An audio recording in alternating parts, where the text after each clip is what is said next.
Eu sou o Thiago Almeida.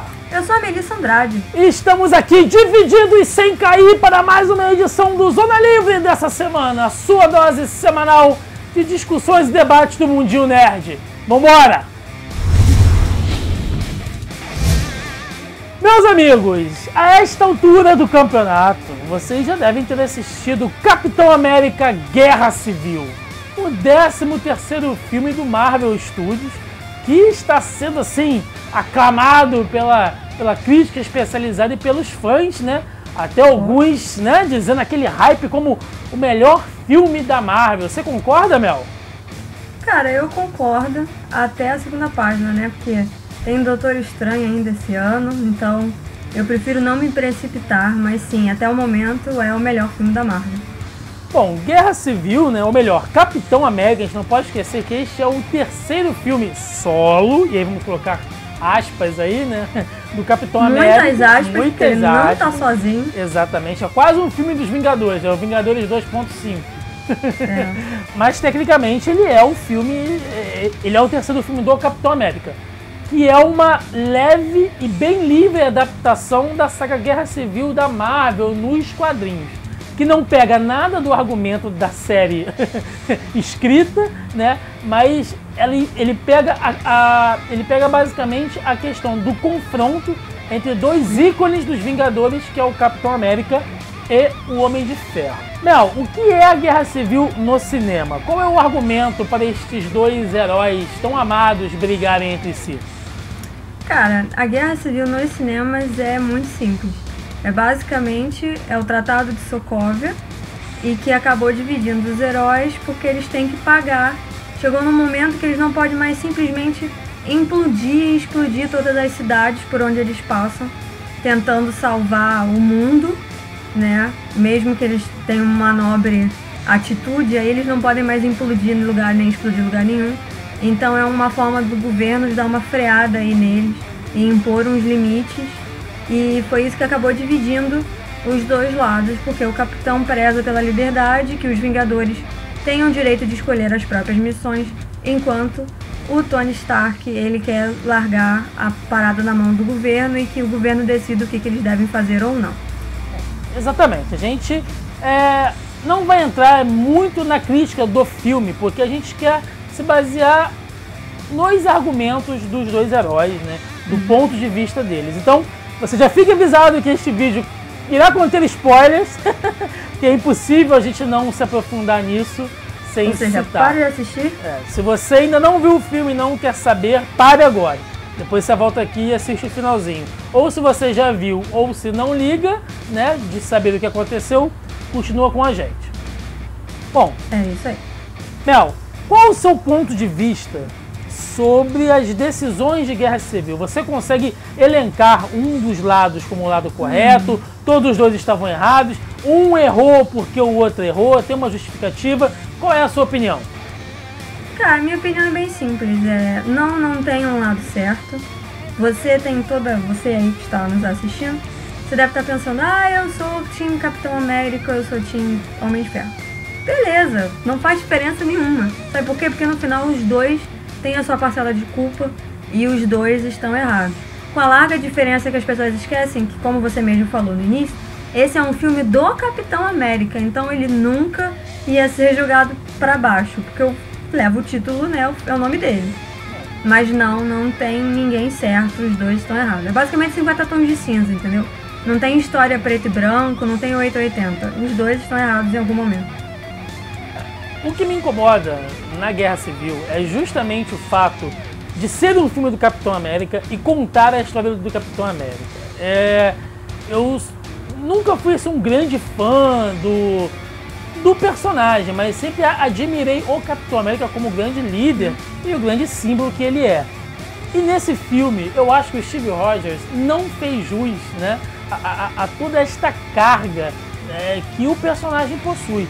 Por exemplo, você como um líder de uma equipe como os Vingadores, você deve colocar muitas coisas de lado. Você deve colocar as suas questões emocionais, colocar os seus interesses, os interesses dos seus amigos, né? Os interesses pessoais acima disso tudo. Ou melhor, você não pode colocar acima disso.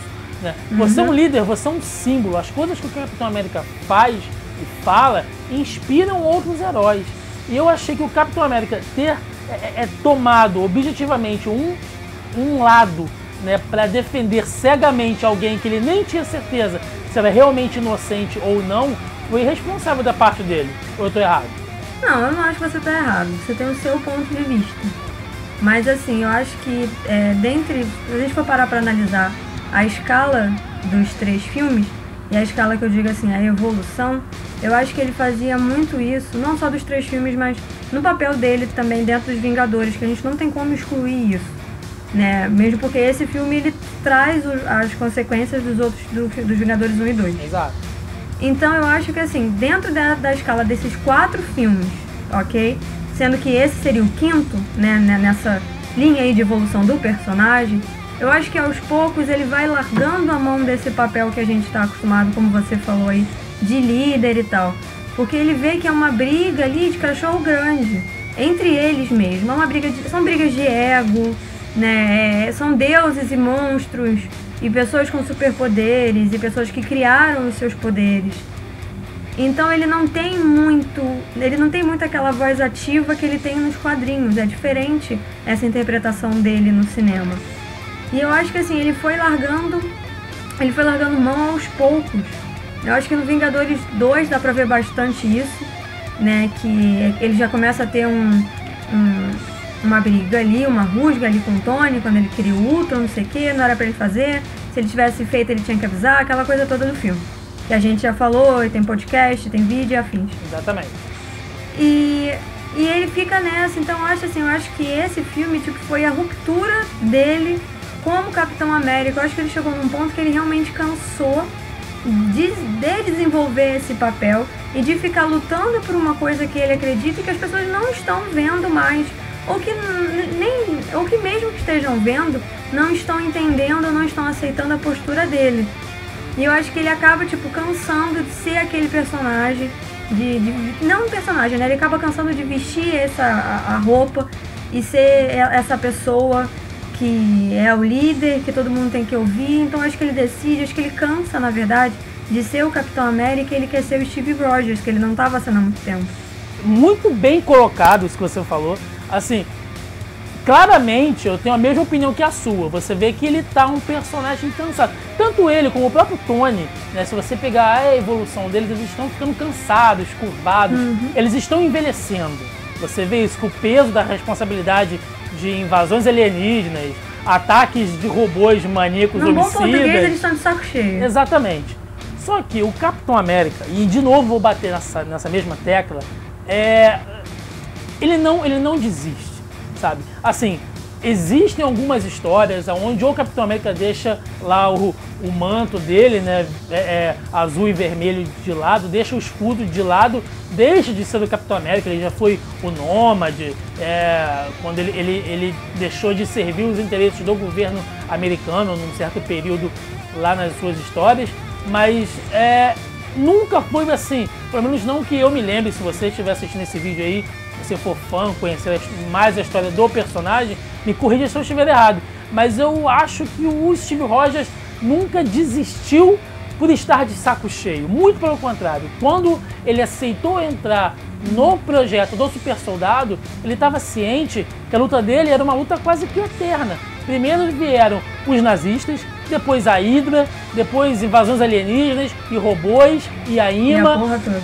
Cara, ele não desiste, entendeu? Isso é o Capitão América. Ele cai e ele se levanta de novo. De novo, ele é um símbolo. Então, esse Steve Rogers partidário, que trabalha com 2 pesos e 2 medidas, isso me incomoda um pouco, sabe? Eu vejo, e aí a gente vai... Mas todos os personagens são construídos em cima disso, tipo 2 pesos, 2 medidas. Mesmo porque em algum momento ele vai ter que deixar de ser o Capitão América e outro ator vai tomar o lugar dele. Sim, mas aí a gente tá falando uma coisa extra-roteiro, né? Uma metalinguagem. Sim, assim. sim. Uma coisa que a gente não falou, e você que já assistiu o filme sabe disso, né? É que toda a treta acontece por causa do Bucky, né? O Bucky, que é o melhor amigo do Steve Rogers. Em partes, né? Em metade da treta é dele. Metade da treta é dele, Mas o que a gente não falou aqui no vídeo ainda é que o Capitão América faz tudo o que ele faz em defesa do Bucky, basicamente, né? E essa coisa do Steve não conseguir se livrar do passado dele. Cara, parece que o personagem não vai evoluir, sabe? Tipo, cara, você precisa superar isso, Steve Rogers, sabe? O mundo mudou, cara. Você acordou, ele já tá... Cronologicamente, a gente pode dizer que ele já tá desperto o quê? Mais ou menos uns 2 anos? Ou um pouco mais? Não, eu acho que tem mais. Tem uns 3 ou 4 anos. Né? Então, assim, cara, você precisa superar isso. A Peg morreu no filme, foi um baque forte pra ele. A gente vê que isso foi bastante. Mexeu muito com a estrutura dele, mas ele... Cara, é o amor da vida dele, né? Sim, sim. Em contrapartida, eu vou deixar uma outra questão aqui, só pra gente não ficar massacrando o Capitão América direto, né? Não, eu tô com a camisa aqui, né, do Batman. Eu também tô com a camisa dos Vingadores. Mas tem várias coisas aqui atrás de mim que indicam outra coisa. Então. Eu não sei se você percebeu, mas em muito tempo, este é um filme onde eu vi Robert Downey Jr. interpretar como ele há muito tempo não vinha fazendo, principalmente no papel do Homem de Ferro. Parece que esse filme ele comprou essa ideia, assim, e você sente que o Homem de Ferro, nesse ponto, ele chegou... Você sente que o personagem está quase rachando e isso mexeu um pouco com a mente dele, com o lado psicológico dele? Olha, eu acho que ele rachou já em Homem de Ferro 3. E desde lá pra cá, ele vem catando os caquinhos emocionais dele, né? Eu acho que ele não chegou a se reerguer. Depois que ele vai lá pro buraco de minhoca, que ele cai, e ele começa a ter síndrome do pânico, né, aqueles ataques e tal, de taquicardia, de ficar sem ar, não sei o quê. Eu acho que ali ele já tem uma degradação da emoção dele, né, de Homem de Ferro. Tanto que ele fala isso pro Steve no filme, sabe? Ele falou assim, eu tô tentando parar há muito tempo, mas eu não consegui ainda. Mas eu tô tentando. Eu tô me esforçando muito, mas eu não consegui ainda. Inclusive, então, assim, ele quer, é quase um vício.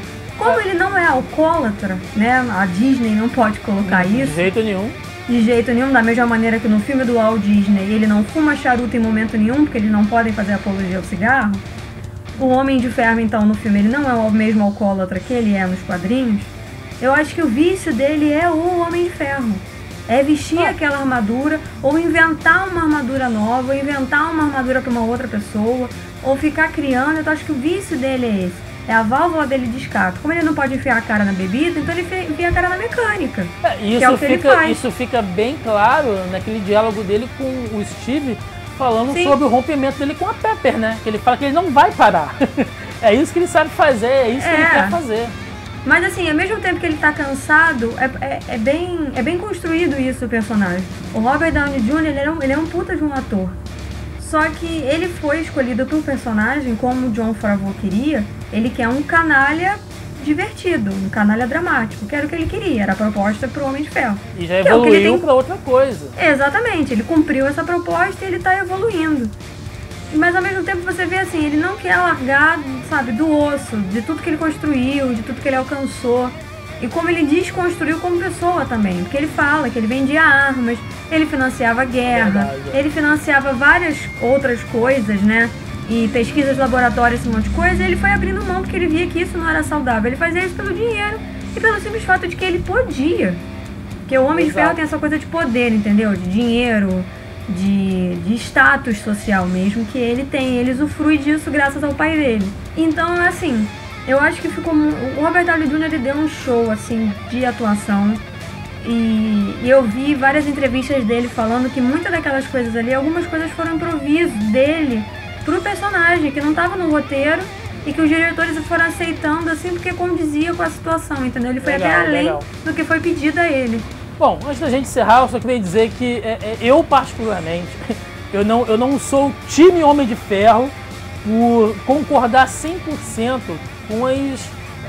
com as atitudes do próprio Tony Stark, né? Por exemplo, foi muito legal a entrada do Homem-Aranha no filme, todo mundo queria ver e tal, mas cara, se você prestar atenção... Jogue a primeira pedra se você não ficou louco quando você viu o menino entrando na tela. Meu Deus, pois é. Mas, cara, uma coisa que a gente tem que pensar é o seguinte. Se a gente for colocar dentro do contexto do filme, é uma puta de uma irresponsabilidade do Tony Stark lá na casa de um garoto, um adolescente, e jogar ele no meio de um monte de super-herói treinado. Vai que uma flecha perdida do Gavião Arqueiro, que é muito difícil de acontecer, mas sei lá, né? Acerta a cabeça do Homem-Aranha e ele morre, cara.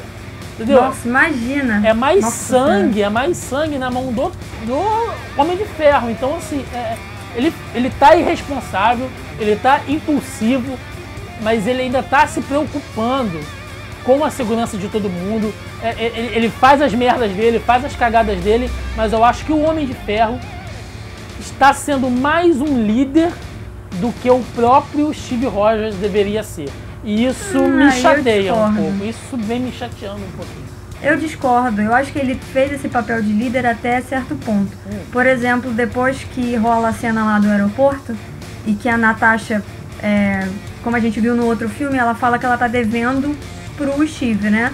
Então ela paga, entre aspas, o que ela tá devendo ao deixar ele fugir no Queen Jet com o Bucky, né? Protege eles ali do Pantera Negra. Então, e aí quando o Rhodey é atingido e ele está ali no hospital, e ele sabe que ela deixou o cara escapar, porque em algum momento essa conversa deve ter rolado, ele fica extremamente chateado com ela. Então, assim, é diferente do Steve nesse ponto, porque assim, ele, no caso, né, o Steve, ou você tá do lado dele, se você não tá do lado dele, o fato disso acontecer, no caso, a própria Natasha, não muda a relação dos dois. O que eles construíram até agora. Diferente do Tony, que começou a ver todo mundo que passou pro outro lado, né, de forma estranha, porque não tava mais do lado dele. A pessoa mudou de opinião, ele já ficou tipo, não sabe, não quero mais saber de você, você pode ir embora, não sabe, você não é mais o meu amigo. Então acho que nesse ponto ele foi extremamente infantil. E aí ele deixou o papel dele de líder, sabe? Porque assim, se a pessoa escolheu, você dá a opção, você não pode obrigar ninguém a estar do seu lado. Você acha que ele ficou magoadinho?